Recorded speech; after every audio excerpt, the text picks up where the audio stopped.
أعوذ بالله من الشيطان الرجيم. بسم الله الرحمن الرحیم. عزیزان من، آج جون 1975 کی 22 تاریخ ہے اور درس قرآن کریم وہی سورہ بنی اسرائیل کی پہلی آیت ہمارے سامنے گزشتہ 2 درسوں میں بھی رہی. آج بھی ابتداءً اسی کا کچھ تتمہ سا پیش خدمت ہوگا. اس آیت میں جو کہا گیا ہے وہ یہی کہ کس قدر بابرکت ہے خدا کی وہ ذات عام ترجمہ جو اپنے بندے کو راتوں رات مسجد حرام سے مسجد اقصی کی طرف لے گیا، جس کے ماحول کو ہم نے بڑا بابرکت بنایا ہے تاکہ وہ وہاں اپنی نشانیاں دکھائے. میں نے عرض کیا تھا کہ اس کے متعلق آج تک یہی تصور چلا آ رہا ہے، ہمارے ہاں یہی مانا جاتا ہے، یہی عقیدہ ہے کہ یہ شب معراج کا بیان ہے اور اس بیان کو 2 حصوں میں تقسیم کیا جاتا ہے. ایک تو یہ کہ حضور مکے سے بیت المقدس تشریف لے گئے براق پر، وہاں تمام انبیاء کرام جمع تھے اور حضور نے ان کی نماز کی امامت کرائی. پہلا حصہ یہ تھا. دوسرا حصہ یہ کہ وہاں ایک سیڑھی اللہ تعالیٰ کی طرف سے آئی اور اس پہ حضرت جبریل کے ہمراہ حضور آسمانوں کی سیر کے لیے تشریف لے گئے. عرش اعظم پہ پہنچے، باری تعالیٰ سے ملاقات ہوئی، اس شرف سے نوازے گئے. وہاں سے پھر واپس تشریف لائے، پھر بیت المقدس میں، اور وہاں سے پھر مکہ تشریف لے آئے واپس. یہ شب معراج کا بیان کیا جاتا ہے. پہلا حصہ جو ہے مسجد حرام سے مسجد اقصی، اس کے متعلق تو پھر بھی یہ بات ہے کہ مسجد حرام مکہ ہے اور مسجد اقصی کے متعلق انہوں نے کہہ دیا کہ اس سے مراد یروشلم کی یہودیوں کا وہ ہیکل سلیمانی ہے، تو وہاں آپ لے گئے، تشریف لے گئے تھے. اور دوسرا حصہ جو ہے اس میں تو اس زمین سے عرش اعظم تک اور خدا کے حضور جانے کی بات ہے. اور یہ بھی مانا جاتا ہے، اگرچہ شروع میں ہی کچھ حضرات روایات میں ہے کہ وہ کہتے تھے کہ یہ سارا قصہ یا حضور کی خواب کا تھا یا روحانی تھا، لیکن ان چند کے علاوہ متفقہ طور پہ یہی مانا جاتا ہے کہ یہ سب کچھ آپ کے اس جسد عنصری کے ساتھ طبی جسم کے ساتھ یہ ہوا. اسی کے ساتھ آپ بیت المقدس تشریف لے گئے، اسی کے ساتھ آسمانوں کی طرف تشریف لے گئے. تو میں نے عرض یہ کیا تھا کہ جہاں تک اللہ تعالیٰ کی قدرت اور اعجاز کا تعلق ہے اس میں تو کسی قسم کا شک و شبہ ہی نہیں ہے کہ وہ جو جی چاہے جس طرح جی چاہے وہ کر سکتا ہے. اگرچہ اس نے اس کا وعدہ دیا ہے کہ میں اب اس کائنات میں قوانین کے خلاف کچھ نہیں کرتا، لیکن بہرحال اسے تسلیم کرنے میں قطعاً تعمل نہیں ہمیں کہ اللہ تعالیٰ کر سکتا ہے یہ سب کچھ.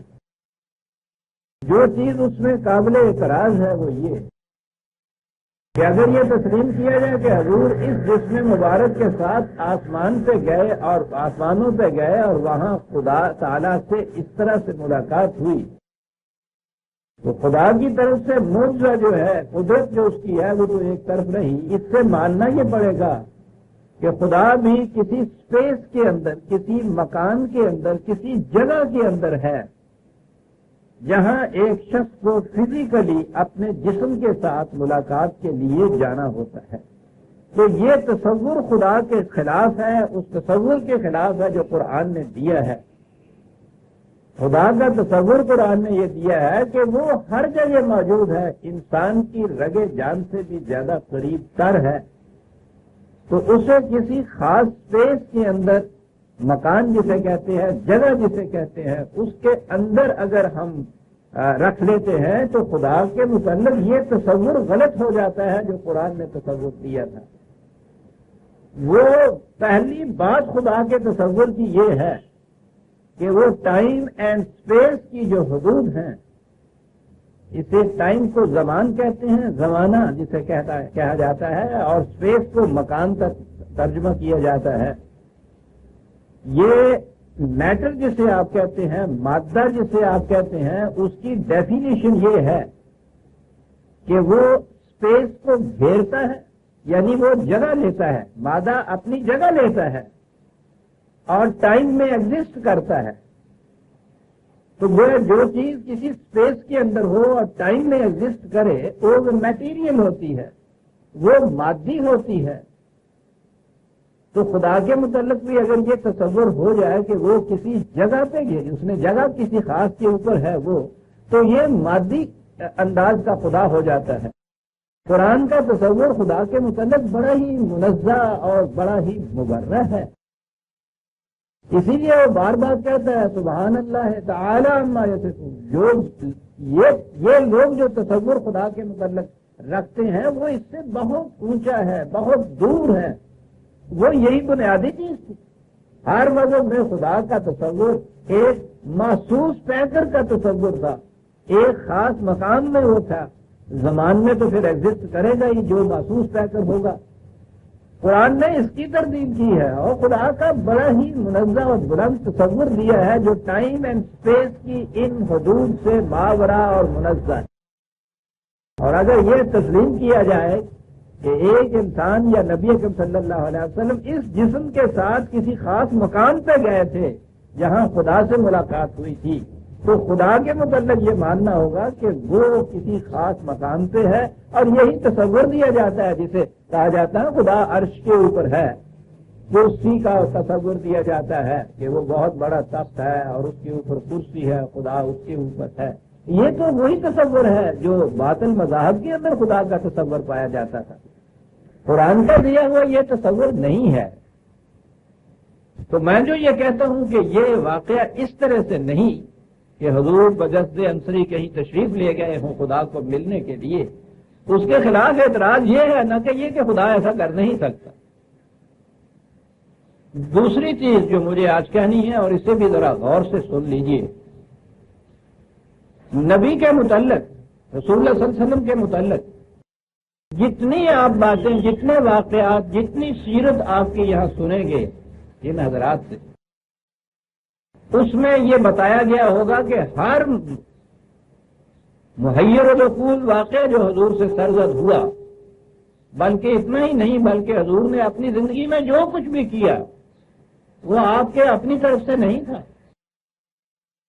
وہ خدا کی طرف سے تھا.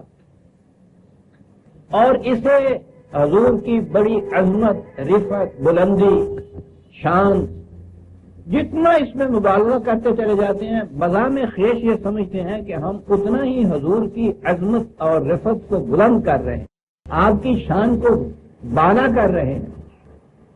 مذہب میں تو چونکہ سوچنے کو دخل نہیں ہوتا، ورنہ اگر ذرا سی سوچ سے کام لیا جائے تو آپ دیکھیے کہ بات کہاں آ جاتی. وہی جو خدا کی طرف سے نبی کو ملتی تھی اس میں تو خود خدا نے یہ کہہ دیا کہ اس میں نبی کی اپنی فکر کا، کاوش کا، محنت کا، صلاحیت کا، فراست کا کوئی تعلق نہیں ہے. ما ينطق عن الهوى. وہی کی بنیادی ڈیفینیشن یہ ہے کہ اس میں انسانی فکر کا کوئی دخل نہیں ہوتا.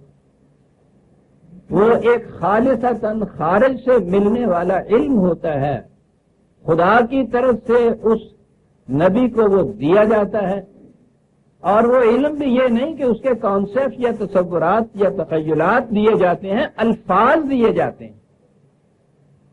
تو اب اس میں جب خود خدا نے وحی کی ڈیفینیشن کی اور رسول اللہ کے متعلق بھی یہ کہا کہ اس میں اس کی اپنی فکر کا کوئی دخل نہیں، تو یہ جو متن ہے وحی کی ہمارے سامنے جسے ہم قرآن کہتے ہیں، جو کچھ بھی اس میں حقائق و معارف ہیں، جو بھی بصائر و حکم ہیں، جس قدر اس کے اندر اعجاز نما باتیں ہیں، اس میں نبی کا اپنا کوئی دخل نہ ہوا. وہی تو خدا کی طرف سے آئی، یہ تو خدا کی طرف سے ہوا. تو یہاں تک تو نبی کا اپنا کوئی دخل نہیں ہے. اتنی سی بات ہی ہے نا کہ خدا نے ایک ہستی کو منتخب کیا اس کے لیے کہ وہ وحی اسے دی جائے. اس رسول کی اپنے فہم و بصیرت کا تو کوئی دخل نہیں ہے. قرآن میں اگر کوئی چیز ہمیں ایسی ملتی ہے جو واقعی آنکھیں کھول دینے والی ہیں، بصیرت حقیقت کشا ہے، بڑی بلند ہے، جتنا جی چاہے اسے بلندی پہ اوپر لے جائیے، رسول اللہ صلی اللہ علیہ وسلم کی اپنی ذات کا اس میں کوئی دخل نہیں ہوگا. وہ تو خدا کی طرف سے بھیجے ہوئے الفاظ تک ہے کہ حضور نے دوسروں تک پہنچا دیے. تو یہاں تک تو یہ صورت ہو گئی کہ حضور کی اپنی ذات کو وحی کا جو متن ہے، جو وحی میں مندرج ہے یا وحی خداوندی میں، اس کا کوئی کریڈٹ رسول کو نہیں جاتا. کریڈٹ تو اتنا ہی ہے کہ وہ رسول امین ہے، اس میں وہ خیانت نہیں کرتا، جو خدا کی طرف سے ملا دوسروں تک پہنچا دیا اس نے. اب اس کے بعد قرآن نے اسی لیے بار بار یہ کہا ہے کہ قل انما انا بشر مثلکم یوحی الی، ان سے تم کہہ دو کہ یہ جو وحی ہے وہ تو خدا کی طرف سے مجھے ملتی ہے، اس کے بعد میں تمہارے ہی جیسا ایک انسان ہوں. اور یہاں سے عظمت شروع ہوتی ہے رسول کے مقام کی کہ ایک انسان ہوتے ہوئے وحی خداوندی کی روشنی میں وہ اتنا عظیم انقلاب برپا کر جاتا ہے کہ جس کی نظیر دنیا میں نہیں ملتا. یہ جو کچھ وہ نبی کرتا ہے اس میں جس قدر تدابیر ہوتی ہے وہ اس کی اپنی فہم و بصیرت کا نتیجہ ہوتی ہے. جس قدر اس میں پروگرام یا عمل ہوتا ہے وہ اس کی اپنی سیرت و کردار کی بنا پہ ہوتا ہے.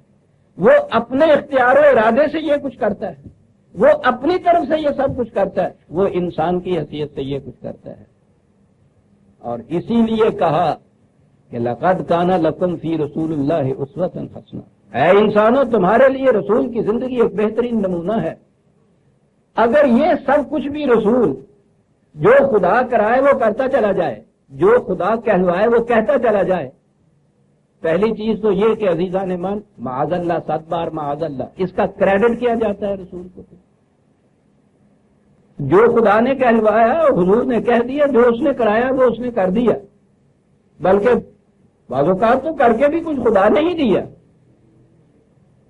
ساری زندگی اگر اس طرح سے گزر گئی، کہیے اس میں اس ذات اقدس و اعظم کا جسے ہم رسول کہتے ہیں صلی اللہ علیہ وسلم، اس ذات کا اپنا اس کے اندر حصہ کیا ہوا؟ جسے ہم سیرت رسول اللہ کہتے ہیں، رسول اللہ کی تو سیرت اس میں نہیں آتی. پھر یہ تو خدا کچھ کرا رہا ہے، وہ اس سے کرتا چلا جا رہا ہے. نہ اپنا اختیار، نہ اپنا ارادہ، نہ اپنی بصیرت، نہ اپنی فراست، نہ کوئی اپنی تدبیر، نہ کوئی اپنا کارنامہ، نہ کوئی اپنا لایا ہوا انقلاب. غور فرمایا آپ نے کہ جس چیز کو حضور کی اتنی بڑی عظمت بیان کی جاتی ہے اس میں تو حضور کا اپنا کوئی حصہ ہی نہیں رہتا. جیسے پھر دوہرا دوں کہ قرآن کریم جو وحی ہے عظیم کتاب ہے، بے مثل کتاب ہے، اس کے عظیم اور بے مثل ہونے میں حضور کا کوئی حصہ نہیں ہے، نبی کا کوئی حصہ نہیں ہوتا. یہ کلام اللہ ہے، یہ خدا کا دیا ہوا علم ہے، اسی کے دیے ہوئے الفاظ ہیں. تو قرآن کا اعجاز تھا، آپ اس کے الفاظ میں لیجئے، بیان میں لیجئے. یہ بھی ایک اعجاز ہے اس کا قرآن کا، جس کی آگے باتیں آئیں گی چیزیں اور آ چکی ہیں کہ اس کی مثل نہیں دنیا کا کوئی انسان بنا سکتا. یہ بھی اعجاز ہے. اور اگر اس کے معارف اور معانی اور حقائق جو ہیں وہ اعجاز ہیں تو وہ بھی تو خدا ہی کے دیے ہوئے ہیں، رسول کا تو اس میں کوئی حصہ نہیں. اور پھر دوہراؤ کہ اگر اس کے بعد جو باقی ہے جتنا کچھ حضور نے کیا ہے، اگر اس کے متعلق بھی یہی عقیدہ ہو کہ جو کچھ آپ نے فرمایا وہ بھی خدا کی طرف سے، اور اس کے لیے یہ عقیدہ دوسرا والا کیا کہ وہی نہیں جو اس قرآن کے اندر ہے، بلکہ ہر وہ لفظ جسے نطق نبوی آپ کہیں گے، یعنی ساری زندگی رسول اللہ نے جو بھی باتیں کی وہ بھی خدا کی طرف سے وہی تھی. وحی کی دو قسمیں کر دی گئیں. ایک تو اس قرآن کے اندر کا ہے کہ محفوظ ہو گئی، اور دوسرا حصہ قرآن سے باہر رہا. ابھی آپ اس تقسیم وحی کے جھگڑے میں نہ پڑیے، سوچئے یہ کہ اگر یہ تسلیم کر لیا جائے کہ وہ باقی حصہ جو ہے وہ بھی وہی خدا بندی ہے، تو عزیزان مان نہ تو قرآن کی اس مندرجات میں جو حقائق و معارف ہیں اس میں رسول کا اپنا یعنی حضور کی ذات کا محمد صلی اللہ علیہ وسلم کا اپنا کوئی حصہ ہوا، اور نہ جو باقی زندگی میں جو کچھ حضور نے ارشادات فرمائے اس میں کوئی اپنا حصہ ہوا.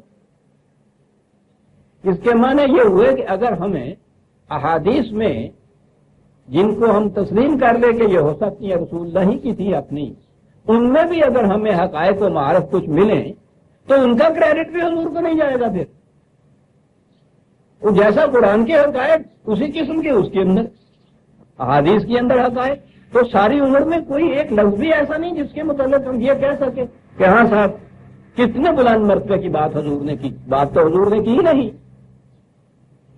بات تو وہ خدا کر رہا ہے. غور فرمایا آپ نے کہ جب مذہب کی سطح میں سوچنا چھوڑ دیا جائے تو کس قسم کی چیزیں ظہور میں آتی. یہ بھی عقیدہ ہے اور اسے حدیث رسول اللہ بھی کہا جاتا ہے. ارے وہ کیسے حدیث رسول اللہ ہوئی؟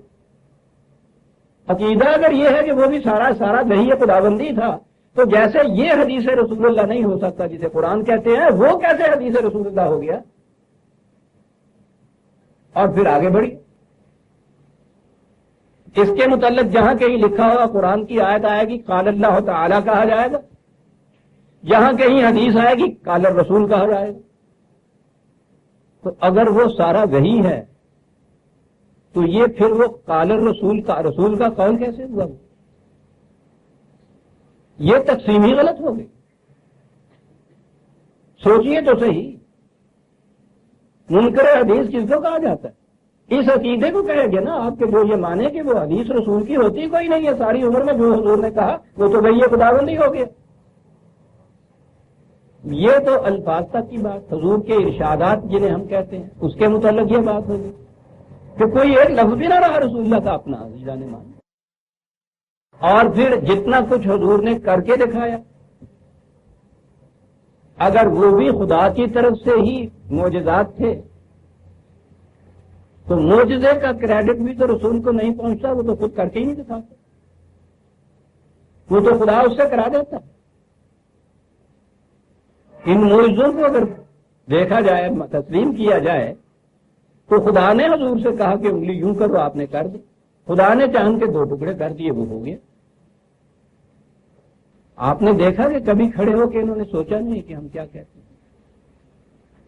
ہم جو دنیا کے سامنے یہ بات کہتے ہیں کہ اس قرآن کی مثل ساری دنیا کے انسان مل کے بھی نہیں لا سکتے، تو یہ اس دعوے کے ثبوت میں ہے کہ یہ انسانوں کا کلام نہیں ہے.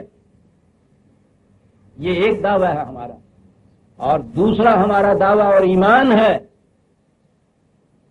کہ دنیا کا کائنات انسانیہ کا عظیم ترین انسان شخصیت جو تھی حضور نبی اکرم صلی اللہ علیہ وسلم کی تھی، جس کے مطلب ہمارا ایمان ہے کہ بعد از خدا بزرگ تو ہی. قصہ مختصر، لیکن یہ اسی صورت میں ہے کہ جو کچھ حضور نے کر کے دکھایا، حضور نے اپنی ذاتی انسانی حیثیت سے کر کے دکھایا، وہ ساری سیرت رسول اللہ ہے. اس میں خدا کا کوئی ہاتھ نہیں، ورنہ کریڈٹ نہیں جائے گا حضور.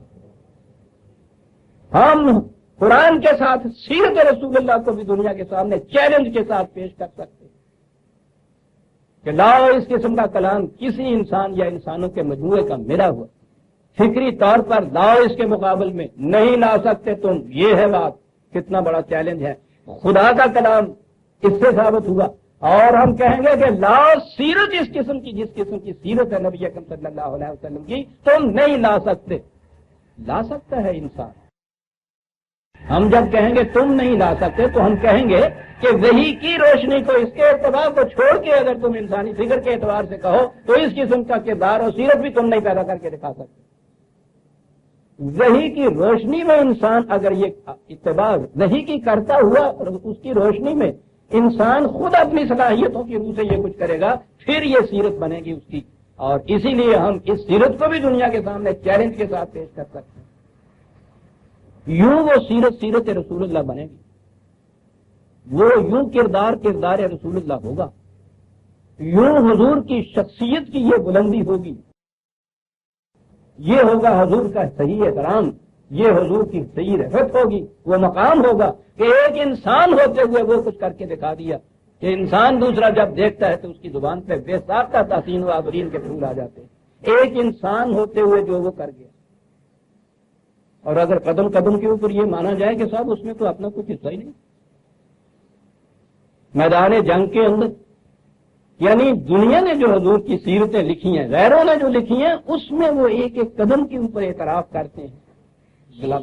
یہ وار جو حضور نے، جنگیں جو حضور نے کی ہیں، اس کے اوپر غیر مسلموں کے لکھے ہوئی بڑی بڑی کتابیں، وہ اس میں اس کا اعتراف کرتے ہیں کہ جنگ کی حیثیت سے جو اسٹریٹجی اور جس طریقے سے حضور نے یہ جنگیں لڑی ہیں، وہ کہتے ہیں دنیا کے بڑے بڑے جرنیل انگشت بدندہ ہیں کہ کس طریقے سے یہ جنگیں لڑی آپ نے۔ اور اگر ان سے کہہ دیا جائے کہ نہیں صاحب یہ آپ نے تو اس میں کچھ نہیں کیا تھا، وہ تو خدا بتاتا جاتا تھا، یہاں میمنہ رکھو، یہاں میسرہ رکھو، یہاں قلب ہو، اب حملہ کر دو، اب پیچھے لوٹ جاؤ، اب صلح کر دو، اب نہ کرو، تو وہ یہ سارا کچھ وہ کچھ لکھا جا رہا ہے کہ حضور نے یہ کچھ کر کے دکھایا تو وہ سب ختم ہو جائے گا۔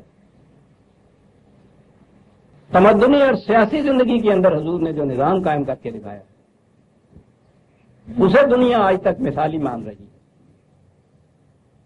حضور نے جس کیریکٹر کا ثبوت دیا ہے اپنی ذات میں قدم قدم کے اوپر، اسے بے نظیر تسلیم کر رہے ہیں، اور یہ ہے وہ کہ جس سے ورفعنا لک ذکرک، تیرے ذکر کو اتنی بلندیاں عطا کر دی، وہ ذکرک ہوگا، وہ حضور کا کوئی ذکر ہوگا۔ ورنہ اگر یہ ہو کہ رسول تو نے تو ساری زندگی میں کچھ کر کے دکھایا ہی نہیں ہے، ہم کراتے تھے تم کرتے چلے جاتے تھے، تو اگر اس میں کوئی رفت ہوگی تو پھر وہ خدا ہی کی ہوگی صاحب۔ قرآن کی ساری عظمت بھی خدا لے گیا، اور یہ سارا کچھ جو حضور نے کر کے دکھایا وہ بھی خدا لے گیا صاحب۔ اور اپنی طرف سے یہ کہتے ہیں کہ ہم تو بڑا بلند مقام عطا فرما رہے ہیں حضور کو۔ کبھی نہیں سوچا جاتا کہ اس عقیدے کے متحد حضور کی زندگی، جو قرآن کہتا ہے کہ رسول کی زندگی تمہارے لیے ایک نمونہ ہے، ارے وہ بنے گی کیسے؟ حضور نے جنگ فتح کی، ہمارے لیے نمونہ کیا ہے کہ خدا نے فتح کرا دیا، ورنہ آپ نے فتح کر دی۔ یعنی سوچئے کہ اگر یہ تسلیم کر لیا جائے، وہ تو میں بعد میں آؤں گا ان باتوں کے اوپر، کہ حضرت موسیٰ کے ہاتھ میں ایک لاٹھی تھی، اللہ نے کہا کہ پھینک دو، اور خدا نے اسے سانپ بنا دیا، اور پھر کہا کہ اپنی اصلی حالت میں ہو تو لاٹھی بن گئی، تو لاٹھی کا مقام بلند ہو گیا اس سے۔ یعنی اس میں اس کا شرف کیا ہوا، اور اس میں لاٹھی پھینکنے والے کا کیا شرف ہوا؟ اور اگر یہ ہو کہ صاحب ضرب کلیم نے جا کے خدا کی دی ہوئی ہدایت کی روشنی میں ایسا مقابلہ کیا فرعون اور حامان کا اور ان کے جنود کا، اتنی بڑی مملکت کا، ان کے لشکروں کا، اس قسم کی تدابیر کی، اس قسم کا کردار کا ثبوت وہاں دیا کہ ان تمام کو قدم قدم پہ یہ شکست دیتے ہوئے چلے جائے اور فاتح منصور واپس آئے، اس کا کریڈٹ جاتا ہے صاحب ضرب کلیم کو، نہ کہ لاٹھی کو سانپ بنا دینے سے۔ میں نے کہا وہ تو اس کا تو اگر تو لاٹھی پھینکنے والے کو بھی نہیں جاتا، اگر دینا ہے کسی کو کریڈٹ تو دو پھر لاٹھی۔ معجزات سے انکار کا سوال نہیں ہے عزیزان ایمان۔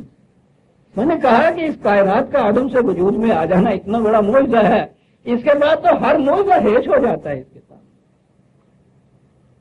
وجود میں آئی ہوئی چیزوں کے اندر کوئی تبدیلی پیدا کر دینا ٹھیک ہے، ہمارے جیسے لوگوں کے لیے کچھ مہیر العقول ہو جاتا ہے، سوچنے والے کے لیے اس سے زیادہ مہیر العقول شے کوئی نہیں کہ دنیا بھر کے سائنٹسٹ اتنے بڑے تحقیقات و انکشافات کے بعد چلے گئے ہیں کاز ایفیکٹ میں پیچھے، کہ ہر ایفیکٹ جو سامنے آتا ہے اس کا ایک کاز ہوتا ہے، ایک سبب ہوتا ہے، اس کی وجہ سے وہ نتیجہ ہوتا ہے۔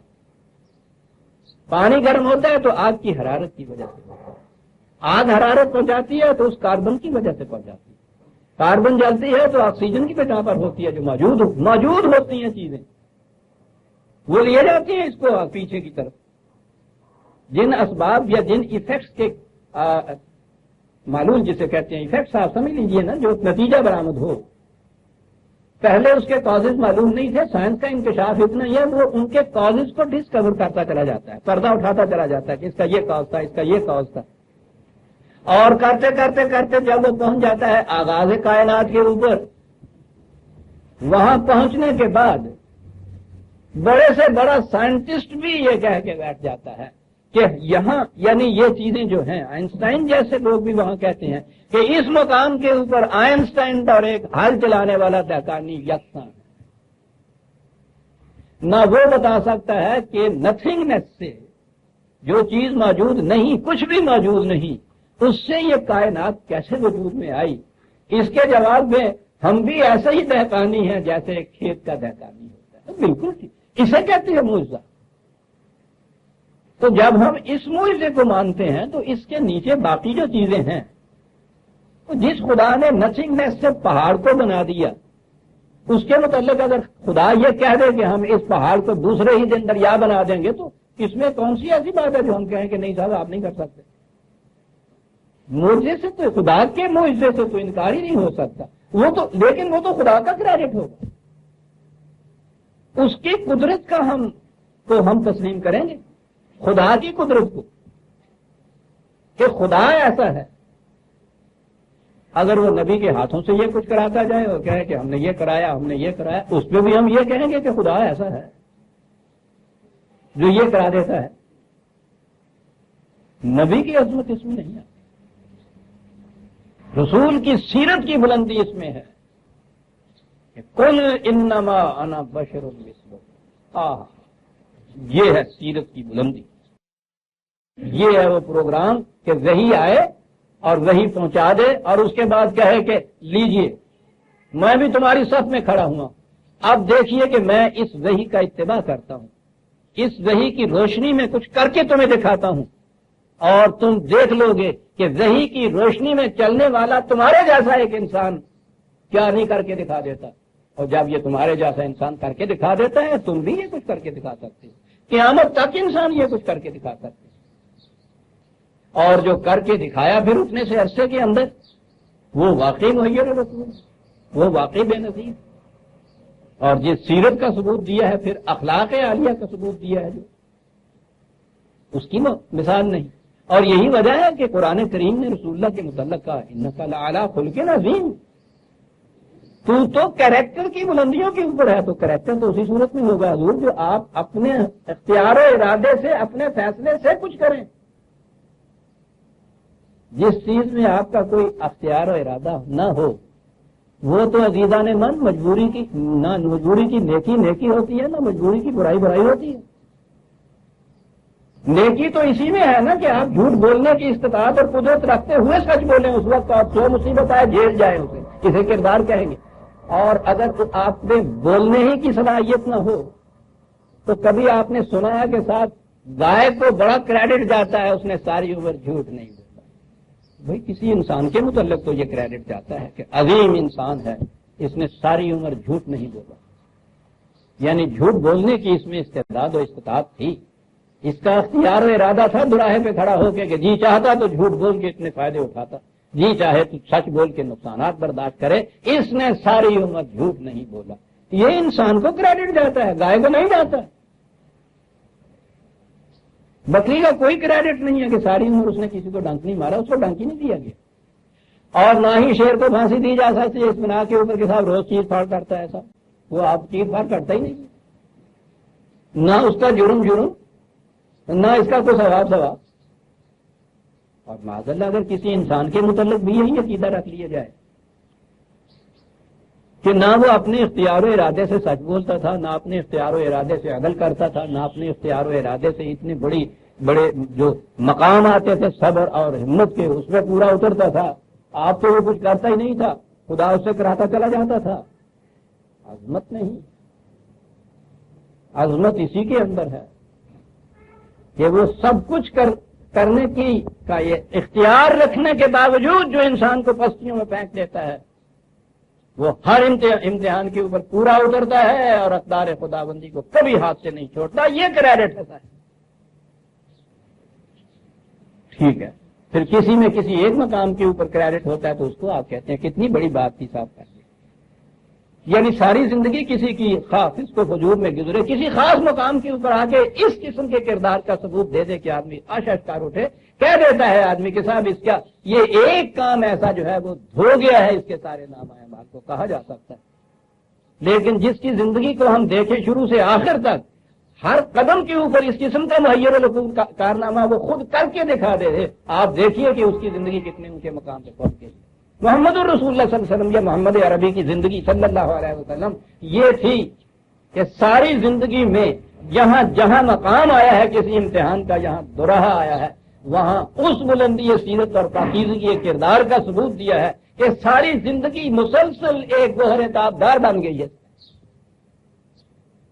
اور یہ زندگی ہے جس کے متعلق کہا کہ اے انسانوں تمہارے لیے بہترین نمونہ ہے۔ یہ ہے عظمت رسول۔ لہذا اگر ایک نقطہ اور کے یاد کر لیجیے یا لکھ رکھیے، ابھی میں نے کہا ہے کہ ایک کاز ہوتا ہے کسی چیز کا کرنے والا، ایک اس کا ایفیکٹ ہوتا ہے۔ یہ کائنات کی جتنی مجبور چیزیں ہیں اس میں بظاہر کاز جو ہے وہ بھی ایک جانور ہوتا ہے۔ شیر نے بکری کو پھاڑ دیا، بظاہر یہ نظر آتا ہے نا کہ وہ کاز ہے، لیکن جب ہم یہ دیکھیں کہ شیر میں تو خود اس کی صلاحیت نہیں، نہ اس کا ارادے کو اس میں داخل ہے، نہ وہ کہیں دوراہے پہ کھڑا ہے کہ جی چاہے تو پھاڑ دے اور جی چاہے تو چھوڑ دے، اس میں تو وہ مجبور ہے۔ تو آپ دیکھیں گے کہ اس میں وہ اس کا کاز نہیں بنتا، اس لیے کریڈٹ نہیں جاتا۔ تو جتنا کوئی شخص کسی ایفیکٹ کا کاز بنتا ہے وہ ہے جس سے اس کا کریکٹر یا سیرت مرتب ہوتی ہے۔ مجرم کو مجرم بھی اس لیے ہم کہتے ہیں کہ وہ اس جرم کا کاز ہوتا ہے۔ اسے غور سے سمجھیے گا، بڑی عجیب چیز ہے۔ انسان اپنی زندگی میں جو بھی کام سرزد ہو اس میں جتنے کاموں کا وہ خود کاز ہوگا وہ ہے جس سے اس کا نامہ اعمال مرتب ہوگا، اور اگر وہ اچھے کاموں کا کاز ہے تو یہ ہوگا انسان جس سے ہم اچھا انسان، نیک انسان کہیں گے۔ کاز جتنا یہ ہوگا کسی چیز کا، اگر یہ ایفیکٹ ہوگا کسی اور کاز کا، کسی دوسرے کے کرنے سے یہ ایفیکٹ ہی ہوگا، کوئی کریڈٹ اس کو نہیں جائے۔ ایفیکٹ ہونا کسی چیز کا کریڈٹ ہی نہیں دیتا، کاز ہونا کریڈٹ دیتا ہے، یاد رکھیے۔ کائنات کی جتنی چیزیں ہیں مجبور ہیں، وہ کسی چیز کا کاز نہیں ہوتی۔ انسان صاحب اختیار ہے، جتنی چیزیں وہ اپنے اختیار و ارادے سے کرتا ہے وہ کاز ہوتا ہے، جو اس سے سرزد ہوتے ہیں اعمال وہ اس کے ایفیکٹس ہوتے ہیں۔ تو انسان کی عظمت کا راز اتنا ہے کہ وہ کاز کتنا بنتا ہے کسی چیز سے۔ محکوم قوم، مغلوب قوم، ڈکٹیٹرز کے ماتحت قوم، ملوکیت کے ماتحت قوم، وہ بیچاری ایفیکٹ ہوتی ہے، کاز ہوتی نہیں ہے۔ اس کی ذلت و پستی جو ہم کہتے ہیں محکوم کی، وہ اس وجہ سے ہوتی ہے۔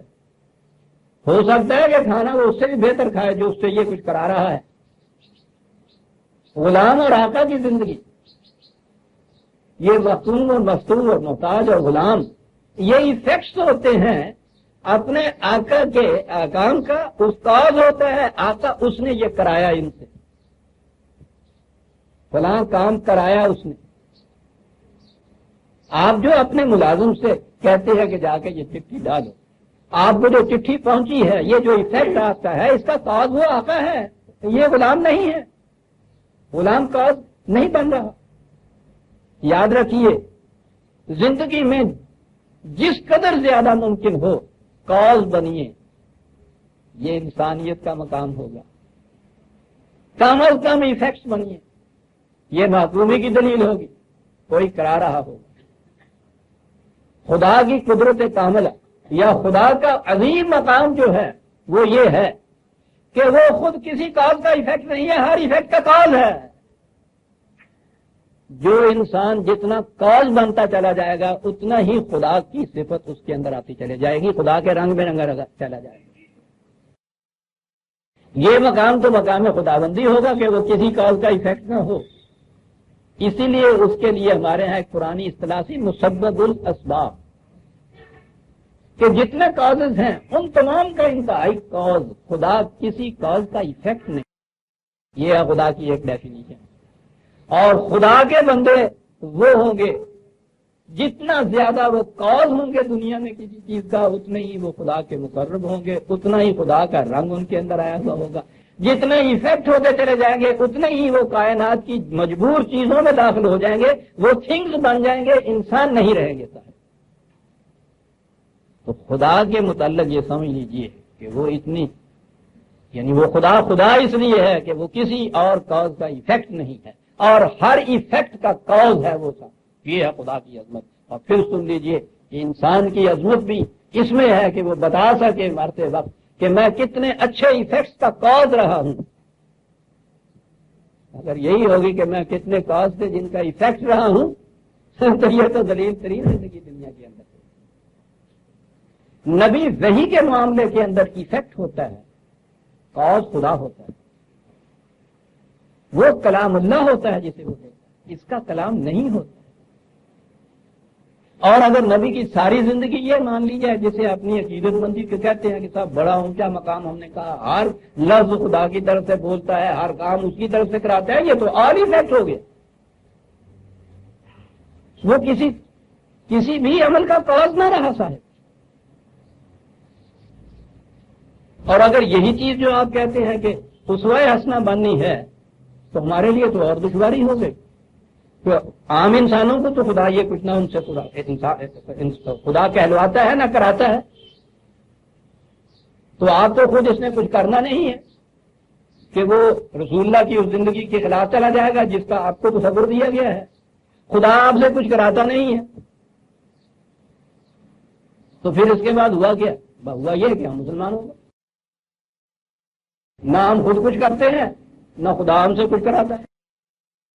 اس کے متعلق تو کہا ہوا نا وہ روٹھا ہوا ہے، اپنے مولا کو منا لو. ہر وقت اس چیز کے متعلق ایسے. عزیزان من، یہ دو چیزیں آج کی یاد رکھیے کہ مذہب کی دنیا اپنے رسول کو بغام خیش جن عظمتوں کا مالک قرار دیتی ہے، ذرا اس کا انالیسس کیا جائے تو آپ دیکھیں گے کہ اس میں رسول کی اپنی حیثیت، اپنی شخصیت، اپنی ذات، اپنا کردار، اپنی سیرت، اپنی بصیرت، اس میں وہ کچھ نہیں رہتی. وہ تو معاذ اللہ ایک آلہ بن جاتا ہے. جو خدا کہلائے کہتا ہے، جو کرائے کرتا ہے. یہ نہیں، یہ وہی جو قرآن کے اندر ہے وہی وہی ہے. اس حد تک تو رسول کی یہ پوزیشن تھی. اسی لیے جب انہوں نے کہا کہ مخالفین نے کہ آپ ہم سے مفاہمت کر لیجئے، اور مفاہمت کی یہ ہے کہ یا تو اس قرآن کے بدلے میں دوسرا قرآن لے آئیے یا اسی میں کوئی تبدیلی ہی کر دیجئے، تو آپ نے یہ فرمایا کہ یہ تو میرے اختیاری کی بات نہیں ہے. جب قرآن میری اپنی فکر کا نتیجہ نہیں ہے تو میں خود اس میں تبدیلی کس طرح سے کروں؟ ان اتبع اللہ، میں بھی تمہاری طرح انسانوں کی طرح اسی کا اتباع کرتا ہوں. بلکہ آگے تو یہی تو وہ ہے کہ میں بھی اگر اس کی خلاف ورزی کروں تو خدا کے حساب سے میں بھی نہیں بچ سکتا. یہ ہے عظمت. اور اسی سے پھر رسول اپنے ہر فیصلے، ہر عمل کی ریسپانسبلٹی قبول کرے گا نا، ذمہ داری قبول کرے گا نا، جب یہ کہے گا کہ میں نے یہ کیا. اور اگر صورت یہ ہو گیا کہ جب کہا جائے اس سے کہ صاحب یہ کیا کہا، اس نے کہا کہ میں نے کب کیا ہے، خدا نے کرایا مجھ سے. دیکھتے ہیں آپ تجزیے پہ تجزیہ کرتے چلے جائیے کیا صورتیں سامنے آتی. نہ سوچنے کا یہ نتیجہ کہ وہ وہ مشہور جو ہے وہ روما کے اس بہت بڑے گرجے میں جو نہایت نادر تصویر تھی حضرت عیسیٰ علیہ السلام کی، اس کے نیچے جا کے جو ہر عقیدت مند جاتا تھا اور اس کے نیچے اپنی عقیدت کی ایک موم بتی جلاتا تھا، شمع روشن کرتا تھا. ہاں کپوری ہی کیوں نہ ہو، بجلیاں تو تھی نہیں، تو ایک ایک موم بتی جلاتا تھا. آہستہ آہستہ ہوا یہ کہ عقیدت بندیوں کی ان موم بتیوں کے دھوئیں سے وہ ساری تصویر ہی چیکٹ ہو کے رہ گئی. دھواں ہی دھواں رہ گیا، تصویر کا پتہ ہی نہیں چلا. یہ عقیدت مندیوں کے دھوئیں تصویروں کے ساتھ یہ کرتے ہیں. عقیدت نہیں، حضور نے تو کہا ہے ادعو اللہ علی بصیرۃ انا ومن اتبعنی. ہم جو تمہیں خدا کی طرف دعوت دیتے ہیں علاوہ بصیرت دعوت دیتے ہیں. میں بھی ایسا کرتا ہوں، میرے پیچھے چلنے والے جو ہوں گے، میری سنت کے متبع جو ہوں گے، وہ بھی ایسا ہی کریں گے. لہذا عقیدت نہیں دین میں بصیرت کی ضرورت ہوتی ہے. عقیدت کی شمع ہیں جن کا دھواں چیکٹ بن جاتا ہے. یہ تو بصیرت کی روشنی ہے جو اور جگمگا دیتا ہے اس تصویر کے ساتھ. سیرت رسول اللہ صلی اللہ علیہ وسلم کا مطالعہ، مشاہدہ، دنیا میں اس کی تبلیغ بصیرت کی بنا پہ آپ کیجئے. علامہ بصیرت دنیا کو دکھائیے کہ دیکھیے ایک شخص انسان ہوتے ہوئے کیا کچھ کر کے دکھاتا ہے اپنی طرف سے. یہ ہوگی حضور کی صحیح عظمت، یہ ہوگا حضور کا صحیح شرف. یہ مجد، یہ مقام ہے حضور کی سیرت نبوی کا جو تمام انسانوں کے لیے اسوہ بنتی ہے.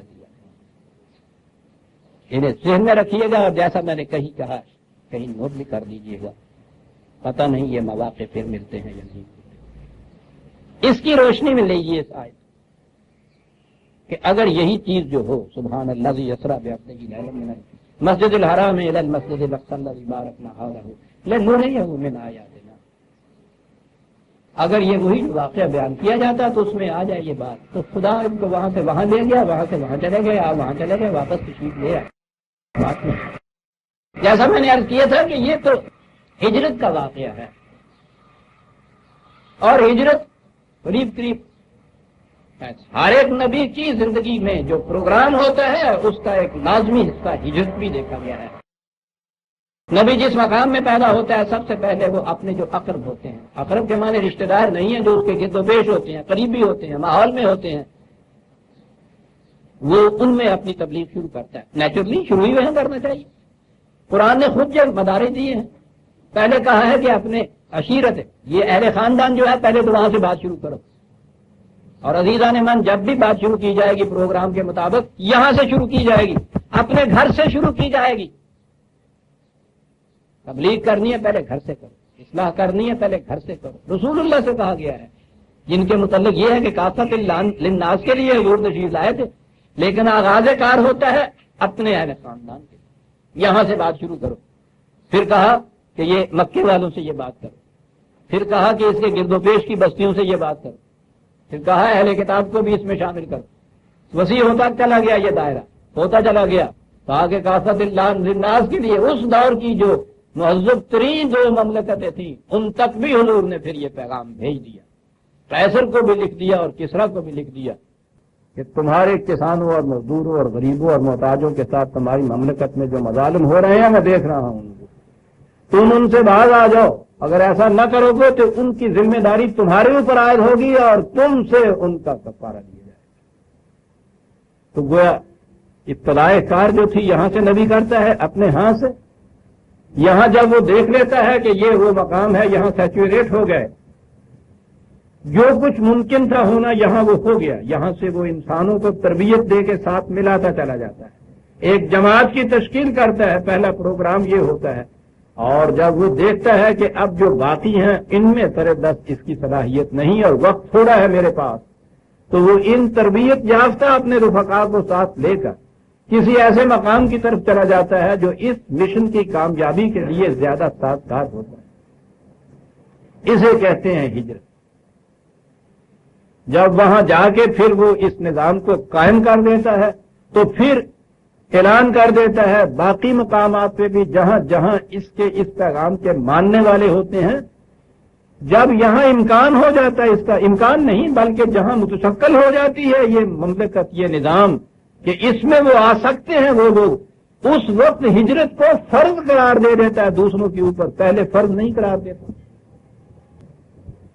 اور اگلا مقام یہ ہوتا ہے کہ وہ ہجرت کو کفر اور ایمان میں مابین امتیاز قرار دے دیتا ہے کہ اب اس کے باوجود جو شخص کفر کے ماحول میں زندہ رہنے پہ مطمئن ہو کر بیٹھ جائے پھر وہ ہم میں سے نہیں ہے.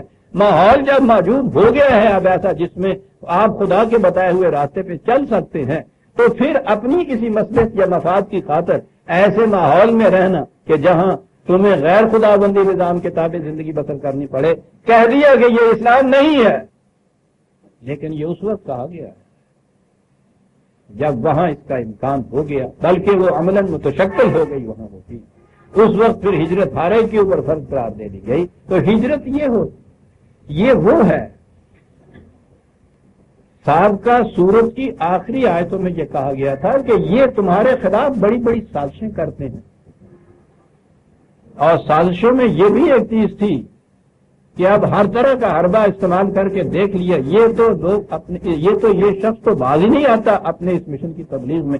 فیصلہ یہ ہوا کہ اس کے بعد معاذ اللہ اس کو قتل کر دیا جائے۔ اس مقام کے اوپر جب پہنچے ہیں تو انتہا ہوئی ہے، اب ہو گیا کہ ہاں اس مقام کو چھوڑ دینا چاہیے۔ اب یہ وہ چیز ہے کہ جو آپ وہاں سے ہجرت کر کے مدینے کی طرف آ گئے، اسے کہا ہے مسجد اقصی۔ وہ بھی مسجد تھی، وہ مقام جہاں قرآن قانون خداوندی کے سامنے سجدہ ریز ہوا جائے، یہ بھی ایک دور کی جگہ تھی۔ آج تو ہوائی جہازوں سے کوئی جگہ بھی دور نہیں رہی، ورنہ آپ دیکھیے گا مکے سے مدینے تک اگر قریباً 300 میل کا بھی فاصلہ ہے صحراؤں کے اندر، دور کہا جاتا ہے۔ اور یہی وجہ ہے کہ جب بنی امیہ کے زمانے میں عبد الملک نے یہ جو مسجد اقصی ہے نا، جسے ہم مسجد، ہماری مسجد جو ہے وہ یہودیوں والی بات نہیں، مسجد جو وہاں ہے بنی ہوئی،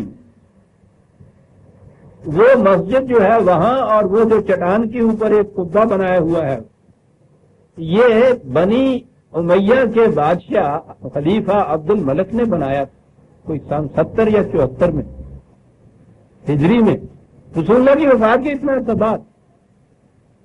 اس کے اوپر ٹیبلٹ لگی ہوئی ہے جس میں سن تعمیر ہے۔ یہ عجیب بات تھی کہ بعد میں عباسیوں کے غالباً ہارون رشید نے اس کی ترمیم کی تھی، نئے سرے سے کچھ مرمت کرائی، اس کو کہا بتایا، اور اس میں ایک تختی لگوائی اپنے نام کی بھی۔ وہ عجیب چیز ہے کہ وہ پہلی تختی جو تھی وہ اتارنا بھول گئے انہوں نے، تو وہ پہلی تختی بھی لگی ہوئی ہے، اب بھی لگی ہوئی ہے وہاں وہ تختی۔ اس کو بھی انہوں نے مسجد اقصی اس لیے کہا تھا کہ یہ دمشق میں رہتے تھے، دارالخلافہ ان کا دمشق تھا بنی امیہ کا، اور وہ دمشق سے بھی بہت دور مقام تھا، وہ مسلمانوں کے قبضے میں تھا حضرت عمر کے زمانے سے۔ وہاں کوئی مسجد وغیرہ تھی نہیں، جبھی تو وہ تاریخ میں آتا ہے کہ جب گرجا وہاں عیسائیوں کا تھا، گرجا دکھانے کے لیے اس وقت لے گیا ہے تو وہاں نماز کا وقت ہوا، تو آپ نے کہا کہ میں نماز پڑھ لوں، تو اس نے کہا کہ نماز پڑھ لیجئے، یہ تو پاکیزہ ہے، میں اچھا کپڑا بچھا دیتا ہوں۔ آپ نے یہ کہا کہ نہ بھائی یہاں نہیں، میں نے یہاں ضرورتاً نماز پڑھی، ہو سکتا ہے کہ میرے بعد میں آنے والے یہ جو مسلمان ہیں یہ اس کو اتنا مقدس بنائیں اور یہ کہیں کہ جہاں ایک دفعہ نماز پڑھی گئی ہے یہ مسجد ہوئی تمہارا گرجا، یہ مسجد نہ کہیں بنا رہے، میں یہاں نماز نہیں پڑھتا، باہر پڑھتا ہوں۔ کیا بات تھی ان لوگوں کی، فاتح کی حیثیت سے اس میں کھڑے ہیں، اور احتیاط کا یہ عالم ہے کہ نہ اندر نہیں، یعنی کہ باہر ہے، کہنے کہ کوئی نہیں، اللہ کی زمین کھلی ہوئی ہے، کھنڈرات کے اوپر جا کے آپ نے کھنڈر چٹانیں جو تھیں، وہ چٹان ہے نا قبۃ الصخرہ جسے کہتے ہیں، باہر جا کے پتھر پہ نماز پڑھی۔ اس اعتبار سے وہ ایک یادگار بات بن گئی تھی، اور اسی اعتبار سے انہوں نے بعد میں وہاں پھر مسجد بھی بنائی، وہ قبہ بھی بنایا، اس پہ ٹیبلٹ لگائی ہوئی ہے، اور اس کا نام انہوں نے مسجد اقصی رکھا تھا۔ دمشق سے دور، مدینے سے دور، مکے سے دور، دور کی مسجد۔ یہ جو قرآن کریم نے کہا ہے مسجد اقصی، یہ مدینہ ہے، مدینے میں مسجدیں بھی موجود تھیں حضور کی آمد سے پہلے۔ اور میں نے یہ عرض کیا ہے کہ ہماری تاریخ میں آتا ہے مدینے کے بہت سے نام، مدینہ کا ایک نام مسجد اقصی تاریخ میں ہمارے لکھا ہوا، جیسے مکے کا نام مسجد حرام ہے، پورے مکے کا نام، بستی کا نام بھی وہ اسی نام سے پکارتے تھے، مدینے کا نام اس نام سے پکارتے تھے، غالباً مکے والے پکارتے ہوں گے کیونکہ دور تھی نا یہ، تو وہاں تشریف لے گئے آپ، اور یہاں قرآن نے بتایا کاہے کے لیے آپ وہاں جاؤ، لِنُرِيَهُ مِنْ آیَاتِنَا، نُرِيَهُ آنکھوں سے دکھا دینا، محسوس طور پر سامنے لے آنا ایک چیز، کہ مکے کی زندگی میں تو یہ ساری چیزیں جو کہی جا رہی تھیں آپ سے، اتنا عظیم نظام قائم ہوگا، اتنی عظیم مملکت قائم ہوگی، اس طرح سے فوج در فوج لوگ اسلام کے حلقے میں شامل ہوں گے، مملکتیں اس سے ترا اٹھیں گی، استبداد مٹ جائے گا، یہ ساری چیزیں جو مکے میں کہی جا رہی تھی، لِنُرِيَهُ اب تمہیں آنکھوں سے دکھا دیا جائے کہ ایسا ہو جاتا ہے۔ یہ یہاں کہا، یہی الفاظ ایک اور مقام پہ آتے ہیں، کانٹیکسٹ دوسرا ہے، اور وہ ہے حضرت موسیٰ علیہ السلام۔ فرعون جو کچھ کرتا تھا بنی اسرائیل سے، اس کے متعلق حضرت موسیٰ علیہ السلام سے یہ کہا گیا کہ اب اس کی سرکشی کا زمانہ ختم ہو، بنی اسرائیل کو نجات ملے گی، انہیں بھی ملک عظیم عطا ہو، انہیں بھی مملکت ملے گی، انہیں بھی شان و شوکت و ثروت ملے گی۔ محکوم، مغلوب، ذلیل شدہ قوم مصر کے اندر وہ رہ رہی، فرعون جیسا وہ بادشاہ، فرعونیت جس کی ضرب المثل ہے۔ تو جب حضرت موسیٰ علیہ السلام گئے ہیں طور کی چوٹیوں پہ، اور وہاں یہ آپ کو یہ ارشاد باری تعالیٰ ہوا کہ اذهب الى فرعون انه، جاؤ فرعون کی طرف، وہ تو ساحل فراموش ہو کے سیلاب بن رہا ہے، تباہیاں مچا رہا ہے، جاؤ روکو اس کو، اس سے فرعون کو۔ سوچیے تو صحیح کس پوزیشن میں تھے حضرت موسیٰ، معصوم قوم کے ایک فرد، وہاں سے بدام خیش ایسا جرم کر کے بھاگے ہوئے کہ اس کی سزا قتل، گئے ہی نہیں تھے وہاں پہ، قوم وہاں اس طرح سے نظر میں پہنچی، کہا یہ جا رہا ہے کہ جاؤ سرکش ہو گیا ہے، اور اس سے کہو کہ ہوش میں آئے ساحلوں کے اندر بہے، اور یہ اگر وہاں وہ نہ مانے تو اسے کہو کہ برسبیل تنزل، میں بنی اسرائیل کو لیے جا رہا ہوں اپنے ساتھ، تاکہ انہیں تو خدا کے نظام کے تابع زندگی بسر کرنے کے دن میسر آ جائیں، یہ مقصد لے لیں گے۔ سیدھی سی بات سی کہ واقعی نظر آتا ہوگا کہ ذرہ نا چیزوں تعمیر بیابان نگر، حضرت موسیٰ ایک بکریاں چلانے والے، یہ اتنا عظیم تھا، وہاں خدا نے یہ کہا ہے کہ ہم نے تمہیں چن لیا ہے ایک کام کے لیے، کہ یہ جو عجیب عجیب الفاظ ہیں جب وہاں ہم آئیں گے تو عجیب بات وہاں نظر آئے گی کہ وہ انقلاب جو اس وقت تک ضمیر کائنات میں پہلو بدل رہا تھا، اس کو ہم تمہیں محسوس شکل میں دکھانا چاہتے ہیں، اور وہاں کہا لِنُرِيَكَ مِنْ آيَاتِنَا الْكُبْرَى، یہ وہی الفاظ 20/24 20/24 وہاں کہا تاکہ ہم تمہیں اپنی بلند نشانیاں جو ہیں محسوس شکل میں دکھائیں کہ ہمارے قوانین کے تابع جو نظام بنایا جائے یا زندگی اختیار کی جائے، اس میں کس قسم کا محیر العقول آیاتنا الکبری، لِنُرِيَهُ مِنْ آیاتنا الکبری۔ حضرت موسیٰ علیہ السلام سے وہاں یہ کہا تھا، یہاں یہ رسول اللہ صلی اللہ علیہ وسلم سے کہا جا رہا ہے۔ دیکھتے ہیں آپ کس طرح سے پیرلل چل رہی ہے، متوازی چل رہا ہے یہ کس طرح کہ حضور سے بھی مکے میں یہ کہا جا رہا ہے کہ وہاں چلے جاؤ، ملت ابراہیمی کا اتباع کرو۔ جب انہوں نے اپنے شہر والوں سے قوم سے یہ کہا تھا کہ انی ذاہب الی اللہ انی مہاجر الی ربی، ان سے بھی کہا گیا، مہاجر کا لفظ وہاں ہے حضرت ابراہیم علیہ السلام کے پاس کہ جاؤ اب ہجرت کر کے وہاں جاؤ۔ یہ نقل مکانی نہیں ہے، یہ فرار نہیں ہے، یہ جان بچا کے بھاگنا نہیں ہے، یہ اسکیپزم نہیں ہے، لِنُرِيَهُ مِنْ آیاتنا۔ وہ علامات جو ابھی تک پردہ مستور میں تھی وہ بے نقاب ہونے کا وقت آ گیا، وہاں دیکھو کس طرح کھل کے سامنے آتی ہیں، یہ مقصد تھا اس سے۔ اِنَّهُ هُوَ السَّمِيعُ الْبَصِيرُ، سنتا بھی تھا جو کچھ تم کہتے تھے اپنے ذہن میں، کہ یہ کچھ کہا تو جا رہا ہے، پتہ نہیں ہماری زندگی میں ہوگا بھی یا نہیں ہوگا۔ وہ دیکھ بھی رہا تھا اس بات کو کہ کس طرح سے ہو رہا ہے۔ خدا کے لیے تو ماضی، حال اور مستقبل کوئی شے نہیں ہے نا، وہ تو انسانوں کے لیے ہیں۔ اس کے سامنے تو ایک اٹرنل ناؤ ہوتا ہے این کیپیٹل کے ساتھ، ہر چیز آنکھوں کے سامنے۔ کہا کہ تمہاری نگاہوں سے اوجل تھی ابھی وہ نشانیوں کا محسوس شکل میں آنا، ہماری نگاہوں سے اوجل نہیں تھی۔ لِنُرِيَهُ، ہم چاہتے ہیں تمہیں بھی دکھا دیں جو ہم دیکھ رہے تھے۔ اور یہ کہا کہ میں نے عرض کیا ہے نا کہ بات حضرت موسیٰ علیہ السلام کی داستان میں انہی الفاظ سے شروع ہوئی تھی۔ اب اسی میں سورہ بنی اسرائیل کی پہلی آیت ہم نے ابھی دیکھی ہے جس میں کہا ہے کہ ہم تمہیں نشانیاں دکھائیں، اور دوسری آیت ہے وَآتَيْنَا مُوسَى الْكِتَابَ وَجَعَلْنَاهُ هُدًى لِبَنِي اسرائیل۔ لیجیے، دیدہ کور کو تو قرآن میں واقعی کوئی ربط نظر نہیں آیا، اعلان کرتے ہیں کہ بالکل بے ربط کلام ہے، بڑے خوش ہوتے ہیں کیا، اور پیش کرتے ہیں ان چیزوں کے لیجیے صاحب تو جب معراج کا واقعے کا بیان ہو رہا ہے پہلی آیت میں، اگلی آیت میں وہ آتا ہے نا موسیٰ کتاب، اب اللہ جی حضرت موسیٰ علیہ السلام کو کتاب دینے کا واقعہ آ رہا ہے. محرم نہیں ہے تو ہی نواہا ہے راز کا، یہاں ورنہ جو حجاب ہے پردہ ہے ساز کا. پر ان تاروں کے اندر یہ حسین مسیح کی یہ چھپی ہوئی ہے، ذرا ٹچ کر کے دیکھ اس کو، بے نقاب ہو جائیں.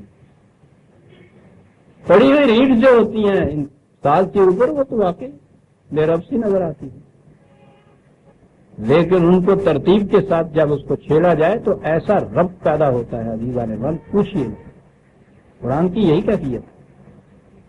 یہاں یہ واقعہ بیان کیا، اب نظر آ گیا کہ واقعہ ہجرت میں اور جہاں موسیٰ علیہ السلام کو کتاب ملی تھی وہاں سے بات شروع کر رہا ہے قرآن. آتا ہے نا موسیٰ کتاب، بات داستان بنی اسرائیل شروع ہو جانی ہے. یہاں سے ابتدا کرتا ہے وہاں سے جہاں کتاب ملی تھی، کیونکہ وہاں کہا گیا تھا موسیٰ سے کہ ہم تمہیں اپنی یہ نشانیاں دکھائیں گے، جا فرعون کی طرف.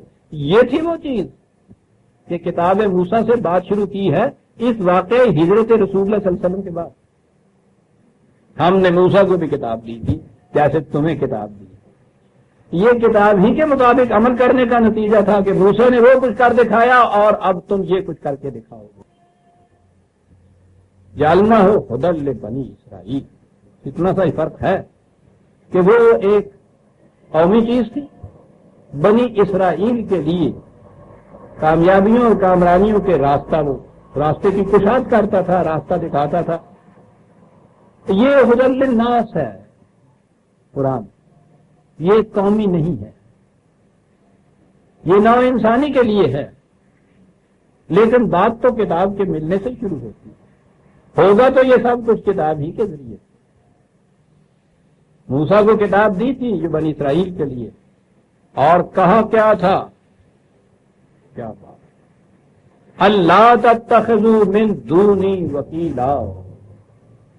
غلامی میں تمہاری ذہنیت یہ ہو گئی ہے کہ ایک ایک بات کے لیے دوسروں پہ بھروسہ کرتے ہو، دوسروں پہ اعتماد کرتے ہو، دوسروں کی رسیاں تھام کے کھڑے ہوتے ہو. تمہارے پاؤں میں کھڑے ہونے کی بھی طاقت نہیں، خود اعتمادی چلی جاتی ہے معقومی میں. عزیزان مان، سب سے بڑا جو سحر ہوتا ہے ملوکیت کا وہ یہ ہوتا ہے کہ خود اعتمادیت کو فنا کر دیتی ہے انسانوں کے لیے. ایسے ہی کر لیا ہوگا جی، ایسے کچھ بھی نہیں کر سکتے، یہاں پہنچا دیتا ہے وہ، کچھ نہیں کر سکتے. پہنچی ہوئی ہے نا آپ کی کام اس مقام پہ، تو سوج نہیں رہا.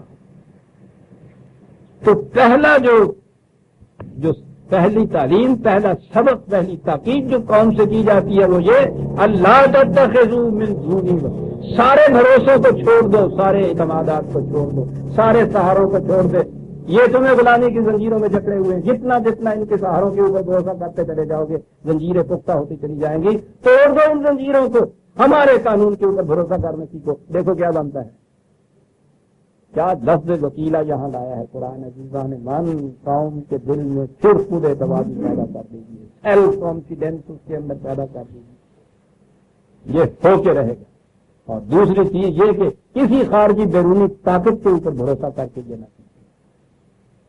اپنے قوت بازی پر بھروسہ کیجیے، اپنے اندر یہ تغیر ماہیت کیجیے کہ سیلف کانفیڈینس کریٹ ہوگا. ہم کر سکتے ہیں اور کر کے دکھائیں گے. اگلی آیت میں کیا بات ہے، کہنے لگے تم تو صرف پھر بھی بہرحال زندہ ہو، ایک علاقے میں گھرے ہوئے ہو، معقومی صحیح ابھی تک تو زندہ انسانوں میں ہو. ذریت من حملنا مع نوح. ابتدا وہاں سے ہوئی تھی یہ سلسلے کی تمہاری کہ جہاں طوفان وہ ساری بستی یا ساری قوم کو بہا کے لے گیا تھا، تباہ ہو گئی تھی. وہ کون سی قوم؟ قوم نوح. کیا کیفیت تھی قوم نوح کی؟ قوم نوح کی کیفیت یہ تھی کہ وہ حضرت نوح علیہ السلام پہ جو ایمان لائے تھے ان کے متعلق آ کے اعلانیہ کہتے تھے کہ کمین لوگ ہیں جو تمہارے ساتھ ہیں، ذلیل لوگ ہیں جو تمہارے ساتھ ہیں، بادی اور رائے میں ہیں، عقل نہیں، فکر نہیں، احمق ہیں، یہ تمہارے ساتھ لوگ ہیں. کہا یہ تھے ان کی نخوت کا عالم، اور یہاں تک پہنچا دیا ہوا تھا انہوں نے ان لوگوں کو حالانکہ اپنی قوم میں سے تھے. ہوا پھر کیا کہ یہ جو اپنے آپ پہ یوں بھروسے کیے ہوئے تھے غلط نظاموں کے اوپر، وہ ایک اور میں بڑھ کے دریا ہو گئے. اور وہ جن کو اس قدر وہ محکوم و مظلوم اور غریب و ناتواں اور ضعیف اور احمق سمجھا کرتے تھے، وہ بچ گئے. اور ان بچے ہوں کی نسل سے جو تم اتنی بڑی قوم بن گئے ہو، جب یہ ہو سکتا ہے تو یہ کیوں نہیں ہو سکتا؟ دیکھتے ہیں رب کیا ہے قرآن میں. لیکن ہوا کیسے تھا؟ وہ کہا اس طرح سے کہ انہو کانا عبدا شکورا. بس بات اتنی تھی، اس نے ہماری معصومیت اختیار کر، اس کی محنتیں بھرپور اٹھائے. پروگرام صرف اتنا ہی ہے، عبدا شکورا. دیکھتے ہیں یہاں کیا کہا تھا، سبحان الذی اسری بعبدہ لیلا. تو کہا یہ بھی عبد ہی ہے. اور تم ایک عبد کا قصہ سن چکے، وہ نوح بھی عبد، موسیٰ کو بھی دیکھ چکے ہو، وہ بھی عبد تھا. یہاں بھی عبد ہی کہا ہے. تو کہا یہ تو عبد موجود ہی ہے. اب اس قوم کو قوم عابدین، عابدین کا لفظ تو قرآن میں کہا کہ بنی اسرائیل کو اس وقت فرعون کہتا ہے یا اس کی قوم کہتی ہے وقوم ہما لنا عابدین. وہ یہ کہتے ہیں کہ لنا عابدین، وہ ہمارے عابد ہیں. کرنا یہی ہے کہ وہ فرعون کی بجائے کہو یہ خدا کے عابد ہیں. آپ نے دیکھا کہ پھر لفظ عابد کے معنی کیا ہے قرآن کی روح.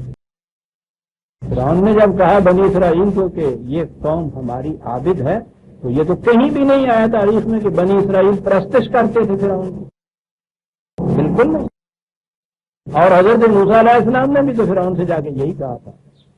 جب وہاں جا کے کہا ہے کہ میں یہ پیغام دے کے آیا ہوں، تو اس نے کہا سنتا رہا کہ لیکن موسیٰ کیا باتیں کر رہے ہو؟ تو ہمارے سارے احسانات بھول گئے. معصوم قوم کے تم ایک فرد تھے، ہم نے تمہاری پرورش محلات میں کی، تمہیں شاید ولی عہد تک بنا دی ہے، شہزادوں کی زندگی بسر کر رہے تھے، حکومت تمہاری چل رہی تھی، تمہاری وجہ سے تمہاری قوم کو اتنی مراعات بھی ہم نے یہ دی. یہ سارا کچھ جتنا بھی کچھ تھا تمہارے ساتھ ہم نے یہ کیا. اور تمہاری کیفیت یہ ہے احسان فراموش ہو. ہمارے اتنے احسانات کا بھی تمہیں یاد نہیں ہے کہ ہم نے یہ کچھ تمہارے ساتھ کیا، اور آج آئے ہو یہ کہنے کے لیے کہ ہمارا ہی تختہ الٹ لو گے سب. بات کچھ تو پتا نہیں تھا کس سے کر رہے ہیں. کلیم اللہ تھا، باتوں کا بھی بات کیا تھا، جسے کہتے ہیں کہ لکنت تھی آپ کی زبان میں، خدا اس سے باتیں کر. اللہ موسیٰ تکلیما، تکلیم ہے یہاں، وہ ہم سے باتیں کرتا تھا، وہ اس سے باتیں کرتا تھا. جس سے یہ اسے پتا نہیں تھا باتیں کس سے کر رہے ہیں. انہوں نے کہا کہ جی سن لیا ہم نے جناب کے احسانات. آپ کا سب سے بڑا جو احسان ہے وہ تو آپ نے گنایا ہی نہیں، وہ میں گنا دیتا ہوں. ان ابتا بنی اسرائیل، کہ میری ذات پہ احسان کیا، میری قوم کو غلام بنا دیا. اب بدتا لگتا ہے یہی لفظ عبادت جس سے، یہی پھر ہم کہتا تھا قوم ہمارا لنا عابدین، ہماری عابد. یہ ہے عابد، یہ ہوتا ہے عبد. یہی کہا کہ ہم اپنے عبد کو لے گئے مکے سے مدینے کی طرف. یہی کہا ہے کہ نوح عبدا شکورا. اور درمیان کی ساری تاریخ بنی اسرائیل کی یہاں چھوڑ دی. قرآن کریم میں بکثرت مقامات پر داستان بنی اسرائیل آئی ہے. بلکہ اگر مسلسل کسی قوم کے ذلت، عروج اور پھر ذلت کی داستان اگر آئی ہے، زوال کی داستان، تو بنی اسرائیل کی آئی ہے، من حیث القوم آئی ہے. اور بار بار ہمیں کہا گیا ہے کہ غور سے اس داستان کو پڑھو، اس میں تمہارے لیے بہت بڑے عبرت و موعظت کے سامان ہیں. ذلت تو ایسی ذلت کہ فرعون جیسی قہرمانیت کی غلامی اور محتاجی. عروج تو ایسا عروج کہ دنیا میں آج تک شوکت سلیمانی اور عصمت داؤدی جو ہے مشہور ہے، تاریخ کے اوراق میں یہ مشہور ہے. اتنی بڑی عظمت، اور اس عظمت کے بعد پھر ذلت کی انتہا کہ وزورت و تلہم ذلت والمسکنۃ باؤ بغضب من اللہ اینما سقط. وانڈرنگ جو، کوئی مکان نہیں، کوئی مکان نہیں، سلطنت تو ایک طرف رہی، مارے مارے پھر رہے ہیں جہاں کہیں دنیا میں جا رہے ہیں وہاں ذلت اور مسکنت کا عذاب ان کے پیچھے سائے کی طرح لگا ہوا ہے، ذلت کا عذاب۔ کبھی کبھی اگر ان کو کوئی سہارا ملتا ہے تو حبل الناس کا، کوئی انسان خدا واسطے خیرات کی روٹی ان کی جھولی میں ڈال دے تو وہ بنی اسرائیل کی مملکت بن جاتی ہے، ورنہ ذلت ان کے پیچھے لگی۔ تو یہ ہے بنی اسرائیل کی داستان، اسے قرآن نے اس طرح سے دہرایا، تو یہیں سے وہ بات شروع کر دی۔ وَقَضَيْنَا إِلَىٰ بَنِي إِسْرَائِيلَ فِي الْكِتَابِ لَتُفْسِدُنَّ فِي الْأَرْضِ مَرَّتَيْنِ وَلَا تَعْلُنَّ عُلُوًّا كَبِيرًا۔ کہا داستان کا ملخص یہ ہے کہ ہم نے ان سے کہا تھا کہ عبد شکور بن کے رہنا، وہ بن کے رہے تو وہ عظمتیں اور رفتیں اور بلندیاں اور سرفرازیاں حاصل ہو گئی۔ انہوں نے ہمارے قوانین سے سرکشی برتی، علوم کبیر، سرکشی۔ اس کا نتیجہ کیا ہوا کہ ہم نے انہیں بتا دیا تھا کہ اگر تم فساد کریٹ کرو گے دنیا کے اندر، یہ وقت نہیں ورنہ میں بتاتا قرآن فساد کسے کہتا ہے، ہم تو دنگا فساد ہی وہ فساد کہتے ہیں، وہ اس لیے کہ غلط نظام اور غلط مملکتوں، غلط حکومتوں کی طرف سے جو فساد برپا ہوتا ہے اس طرف وہ نگاہ ہی نہیں تمہاری جانے دیتے۔ وہ فساد کے معنی انہوں نے سمٹ کے رکھ دیے کہ یوں ہی سڑک پہ کھڑے ہوئے دو چار آدمی آپس میں لٹھن لٹھا کچھ ہو جائیں تو اسے کہتے ہیں فساد ہو گیا، دنگا ہو گیا۔ یہ جو کچھ دوسرے کرتے ہیں یہ فساد ہوتا ہے۔ نہ تو یہ لوگ یہ چیز ہمارے سامنے آتی ہے کہ قلب و نگاہ کا فساد کیا ہوتا ہے، اور نہ یہ چیز کہ غلط نظام کا پیدا کردہ فساد کیا ہوتا ہے۔ میں نے کہا کہ یہ بات دوسری طرف چلی جائے۔ کہا یہ تھا کہ تم 2 دفعہ عبد شکور بھی رہو گے لیکن تم فساد بھی کریٹ کرو گے، اس نظام کو اس حالت پہ نہیں رہنے دو گے۔ لفظی معنی یوں سمجھ لیجیے اس کا مفہوم، کسی شے کا اس حالت پہ نہ رہنا جس حالت پہ اسے رہنا چاہیے، اسے فساد کہتے ہیں۔ تو کہا کہ ہم نے کہا تو تم 2 دفعہ ایسا کرو گے، اور دونوں دفعہ پھر صورت یہ ہوگی، ایک دفعہ ہوگا تو تم دیکھو گے نتیجہ کیا ہوگا، پھر وہاں تمہاری باز آفرینی کا موقع آئے گا، تم خود وہاں قائد ہو جاؤ گے، ندامت ہوگی، وعدہ کرو گے ہم ایسا نہیں کرتے، پھر تمہیں وہ عروج حاصل ہو جائے گا۔ جب تک ویسا رہو گے پھر وہی رفتقات رہے گی، پھر اگر وہی کیفیت تم نے پیدا کر لی تو پھر دوسری مرتبہ جب یہ کچھ ہوگا پھر تمہارے لیے باز آفرینی کا موقع نہیں ملے گا۔ اور اس کے بعد قرآن نے یہ کہا بنی اسرائیل کو، یہود کو رسول اللہ کے زمانے پہ کہ یاد رکھو اب وقت پھر آ گیا ہے دوسری تمہاری تباہی کے بعد، کہ اگر اب تم اس نظام کو اختیار کر لو جو یہاں یہ لوگ قائم کرتے ہیں، پھر تمہاری یہ ذلت جو ہے پھر مبدل عروج ہو سکتی ہے۔ یہ وہاں کہا، یہاں کہا کہ اس داستان کے 2 ٹکڑے ہیں ان کو یاد رکھو، 2 مرتبہ یہ ایسا کریں گے۔ میں مختصر الفاظ میں یہ بتانا چاہتا ہوں کہ یہ 2 مرتبہ کا جو کچھ ان کے ساتھ ہوا تھا ان کے فساد کے نتیجے میں وہ کیا تھا۔ فَإِذَا جَاءَ وَعْدُ أُولَاهُمَا بَعَثْنَا عَلَيْكُمْ عِبَادًا لَنَا أُولِي بَأْسٍ شَدِيدٍ فَجَاسُوا خِلَالَ الدِّيَارِ وَكَانَ وَعْدًا مَفْعُولًا۔ پہلی مرتبہ جب یہ ہوا تو نہایت جابر و قہار قسم کے لشکر وہ آگ گھسے تمہارے شہروں کے اندر، مکانوں کے اندر، اور انہوں نے تمہیں تلاش کر کر کے اذیتیں پہنچائی۔ جاسو کتنا عذاب ہے بڑا، اس قسم کی کوئی سرکش فوج قوم شہروں بستیوں کے اندر آ جائے، گھروں کے اندر تک گھس جائے اور وہاں سے پھر تلاش کر کر کے عذاب۔ بے عزیزان من جب سن 65 کی جنگ میں ایک کمینے دشمن کی فوج کے بوٹوں کی آہٹ یوں کہیے کہ یہاں سنائی دے رہی تھی باٹا پور کے پل کے اوپر، تو میرے سامنے یہ آیتیں آ رہی، خدا نے کہا تھا کہ قوموں کا عذاب یہ ہوتا ہے کہ اس قسم کے وحشی درندے جن کو یا جنگلوں میں رہنا چاہیے یا چڑیا گھروں میں رہنا چاہیے، پنجروں کے اندر رہنا چاہیے، وہاں سے وہ چھوٹ کے انسانوں کی بستیوں میں داخل ہو جاتے ہیں، گھروں کے اندر تک پہنچ جاتے ہیں، ڈھونڈ ڈھونڈ کر تلاش کر کر کے پھر عذاب دیتے ہیں۔ عزیزان ایمان، خدا رحمت کو نہ دین کا آسان بات بات جنہوں نے اس وقت پھر اس ایک اتنے سے پل کے سامنے کھڑے ہو گئے، ہماری بستیوں کو محفوظ رکھا، ہماری عصمتوں کو محفوظ رکھا، ہماری عزتوں کو محفوظ رکھا۔ کتنا بڑا احسان تھا ان کا ہماری قوم کے۔ قرآن نے یہ گنایا ہے کہ یہ کرے گا وہ۔ ثم رددنا لكم الكرة عليهم وأمددناكم بأموال وبنين وجعلناكم أكثر نفيرا۔ اس کے بعد بھی جب تم نے پھر اپنے اندر تغیر نفس پیدا کر لیا، تبدیلی پیدا کر لی، ہم نے پھر ایک موقع دے دیا تمہیں کہ کوئی بات نہیں ہے۔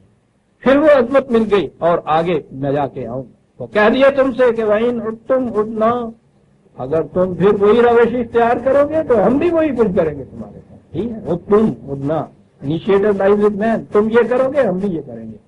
یہ جو دو دفعہ کی چیز ہے نا جی، تاریخ اس کی شاہد ہے۔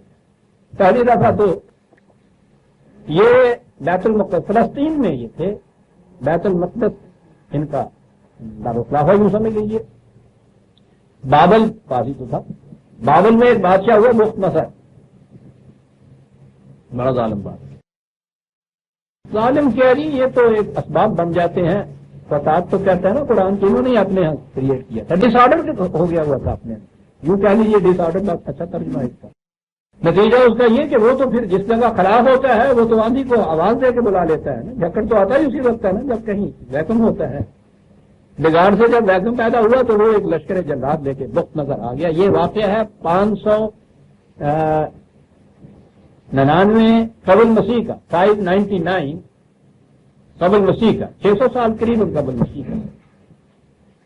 وہ آیا اور اس نے ہیکل کی اینٹ سے اینٹ بجا بیت المقدس کی، ان کے ہیکل کی۔ اتنی بڑی مرکزیت اس قوم کی، میں نے کہا ہے نا کہ یہ قوم عظیم قوم تھی، سلیمان اور داؤد کی شوکت لیے ہوئے، اینٹ سے اینٹ بجا دی، سارے یہودیوں کو قید کر کے لے گئی۔ وہاں یہ قریباً 100 سال کہہ لیجیے نا ان کی غلامی میں رہے اہل بابل کی، اور کچھ تو ایک طرف رہا اپنی زبان تک بھول گئے، 3 کشتے قریباً 100 سال میں ہو گئے۔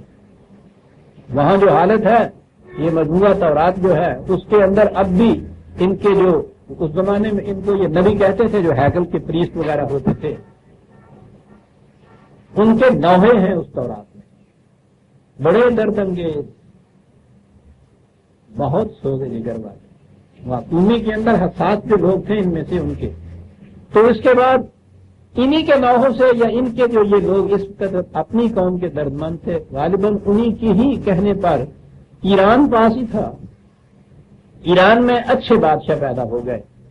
ایک وہ خرس، وہی جس کی یہ منائی ہے انہوں نے، کیا خسرو جسے کہتے ہیں، ایک دارا، ایک ارتشتا کہتے ہیں ہمارے ہاں اردو والے۔ بہرحال ان کو یکے بعد دیگرے انہوں نے اپنی داستان علم و مظلومیت سنائی، ان کے دل میں رحم کا جذبہ بیدار ہوا، تو وہ آئے، انہوں نے آ کے اہل بابل کو شکست دی، یہودیوں کو یہاں سے نکالا، ان کو لا کے پھر وہاں بسانا شروع کیا، اور پھر ہیکل کی اثر نو تعمیر ہوئی۔ یہ قریباً 514-15 تک یہ تکمیل ہوئی تھی، تو وہ قریباً آپ نے دیکھا نا 600 کا واقعہ تھا، تو 80-85 سال یا 90 سال کا عرصہ، اندازاً 1 صدی اس کو کہا گیا ہے۔ اس کے بعد پھر یہ یہودی آ کر بیت المقدس میں آباد ہو گئے، پھر انہوں نے اسی طرح سے پھر عروج حاصل کرنا شروع کیا، پھر اسی طرح سے یہ فساد برپا انہوں نے کیا۔ تو اس کے بعد پہلے تو تھوڑے چھوٹے چھوٹے سے جھٹکے ان کو آئے۔ سکندر رومی نے 332 قبل مسیح میں حملہ کیا، لیکن وہ کچھ ایسا زیادہ بڑا حملہ نہیں تھا 332 میں۔ اس کے تھوڑے عرصے کے بعد 320 میں بیتلموس نے مصر کے راستے ان کے اوپر حملہ کیا، یہ رومن تھا، اس نے بھی تباہی مچائی۔ پھر سن 66 قبل مسیح میں رومی جرنیل پومپئی جو تھا اس نے بھی حملہ کیا، اس نے بھی کچھ تباہی مچائی۔ تو قرآن کہتا ہے کہ چھوٹے چھوٹے جھٹکے آیا کرتے ہیں تاکہ تم سمجھ جاؤ۔ جب یہ اس پہ بھی نہ سمجھے تو پھر حضرت عیسیٰ علیہ السلام کے بعد سن 70 عیسوی میں یہ پھر رومی گورنر ٹائٹس جس کو کہتے ہیں وہ آیا، اور اس نے آ کے پھر وہی بخت نصر کی طرح کیا، سارے بیت المقدس کو تباہ کیا، ہیکل کی اینٹ سے اینٹ بجا دی، یہ یہودی جو تھے ان کو قید کیا اور وہاں سے نکال دیا ان یہودیوں کو۔ اس کے بعد پھر ان کو کوئی ہوم لینڈ نصیب نہیں ہوا۔ یہ دوسری بار کی تباہی تھی۔ یہ پہلا تو وعدہ اولا کہا ہے قرآن نے، اور دوسرا جو ہے اس کے بعد ایسا وعدہ کہا ہے کہ پھر تمہیں وہ چیز نصیب نہ ہو۔ یہ تھی دوسری تباہی بنی اسرائیل کی۔ یہ ہے، یہ کہنے کے بعد کہا، بات یہاں سے شروع کی تھے نا کہ وہ آتا ہے نا موسیٰ کتاب، اور اس میں اتنی سی داستان بیان کرنے کے بعد کہی وہ اِنَّ هَٰذَا الْقُرْآنَ يَهْدِي لِلَّتِي هِيَ أَقْوَمُ، سمجھے نا؟ پھر وہ یہاں قرآن کی آمد کا ذکر ہے، وہاں ان کے فساد کی وجہ سے ان پہ آئی ہوئی تباہیوں کا ذکر ہے، اور یہاں ہے وَيُبَشِّرُ الَّذِينَ يَعْمَلُونَ الصَّالِحَاتِ أَنَّ لَهُمْ أَجْرًا كَبِيرًا۔ یہ اس یعنی نبی اکرم صلی اللہ علیہ وسلم کے ہاتھوں جو انقلاب آنے والا تھا یہ وہاں سے شروع ہوا۔ یہ ہے عزیزان من، یہ داستان بنی اسرائیل کی ان آیات کی جو قرآن نے بیان کیا ہے۔ یہ نبی کے پروگرام کے اندر ایک مرحلے کی تبدیلی سے دوسرا مرحلہ شروع ہوتا ہے۔ مکے کی زندگی کے بعد مدینے کی یہ زندگی جو شروع ہوئی ہے، اس میں آپ دیکھیے گا کہ جتنی بشارتیں دی جاتی تھیں، وعدے دیے جاتے تھے، وہ عملاً ایک ایک کر کے سامنے آ گیا۔ تو اسی لیے قرآن نے کہا ہے کہ خدا کا جو وعدہ ہوتا ہے، وَكَانَ وَعْدًا مَفْعُولًا، ہمارا وعدہ تو پورا ہو کے رہا کرتا ہے۔ ان سے تباہی کی بات کہی، وہ تنذیر تھی، انذار تھا، وارننگ تھی، وہ نہیں انہوں نے سنی۔ وہاں جو وعدہ کیا تھا کہ تباہ ہو جاؤ گے، وعدہ کے معنی قانون خداوندی کی روح سے کچھ ہو جانا جو اٹل ہے، وہ ہو گیا۔ یہاں وعدہ کیا ہے یہ مومنین سے، جس کے کہا ہے یبشر المومنین، ان کو کہو کہ عمل صالحات کا اور ایمان کا نتیجہ بڑی خوشخبریاں ہوتی ہیں۔ تو ایسی خوشخبریاں عزیزان من، جیسا میں کہا کرتا ہوں کہ اس کے بعد ہم نے وہ سب کچھ چھوڑ دیا، لیکن ریل کے ڈبے کو انجن کا اتنے زور سے دھکا لگا ہوا تھا کہ وہ اب انجن کے بغیر بھی مومنٹم سے بھی 1400 سال تک چلا آ رہا ہے، اگرچہ ہم نے اس کے راستے میں بڑی رکاوٹیں ڈالی ہوئی ہیں اور اب تو دیواریں کھڑی کر دی ہیں سب کہ آگے ہی نہ چلے۔ تو یہ ہے عزیزان من وہ داستان جو شروع ہو رہی ہے ہجرت کی رات سے یا ہجرت کے مرحلے سے، اور آگے یوں چل رہا ہے۔ پہلے داستان بنی اسرائیل کو بطور تاریخی شہادت کے پیش کیا ہے، اور پھر آپ دیکھیں گے کہ حضور کے پروگرام کو آگے کس طرح سے پیش کیا۔ تو وقت ہو گیا ہے آج کا، تو یوں کہیے کہ ہم ابتدائی آیات ہی میں ہیں سورہ بنی اسرائیل کے۔ ربنا تقبل منا انک انت السمیع العلیم۔